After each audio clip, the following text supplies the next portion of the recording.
dignitate pudoris, nec primam similem visa est, nec avere sequente.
fameux trois-mâts, fait comme un oiseau. Iseo, Santiano, 18 de 400 tonneaux.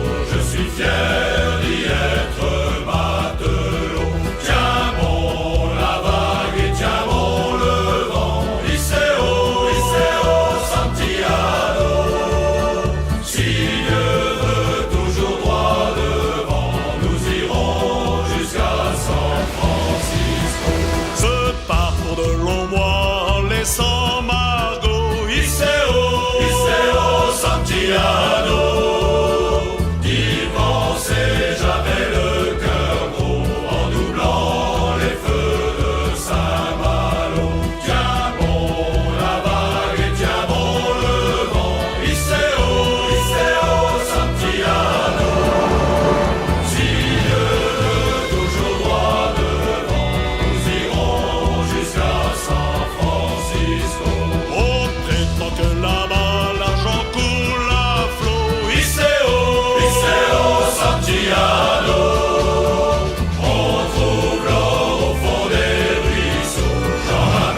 Det är någonting märkligt som har ägt rum de sista 10-15 åren i katolska kyrkan. Det är att den traditionella gudstjänstformen har blivit känd bland allt fler. Det visste inte jag om att det fanns någon när jag blev katolik. Bland många unga har det varit deras steg in i ett aktivt kristet liv i katolska kyrkan. Men vad finns det då för oss nu för skäl i att hedra den heliga Birgitta och vad Gud gjorde i hennes liv genom att fira denna mässa? Skulle jag vilja anföra följande saker. Det första är att det är den mässa i stort sett, i allt väsentligt, som den heliga Birgitta kände. I denna kyrka som hon lät konstruera utifrån de visioner hon fick av Herren själv och Guds moder Maria, byggdes kyrkan med många altare för att mässoffret skulle frambäras. Mässoffret var viktigt. Det formade denna kyrka, det formade Birgitta och det har format alla helgon till vår tid. Och just detta, att gudstjänsten ska forma oss och inte vi formar gudstjänsten. Precis som att det är tron vi tar emot från tidigare generationer, inte tron som vi hittar på, som ska vara relevant för nuet. Helgonen blev formade av gudstjänsten. De blev formade av den tro de tog emot och om vilken gudstjänsten i sina minsta delar faktiskt talar om. På altaret har vi ställt fram ostensorier, alltså något som visar något. Och det är små reliker av Birgitta, Ambrosius, den helige Maximilian Kolbe och så övergått. Och en till. Alla dessa har formats av denna gudstjänstform. Om vi siktar på att bli helgon och det vore dumt och siktar på någonting mindre, då ser vi denna gudstjänstform när vi lever oss in i den, lär oss att förstå den, när vi lär oss att betrakta den, när vi lär oss att bedja i den. Den ska forma oss och göra oss mer lika Birgitta, Ambrosius och Maximilian Kolbe.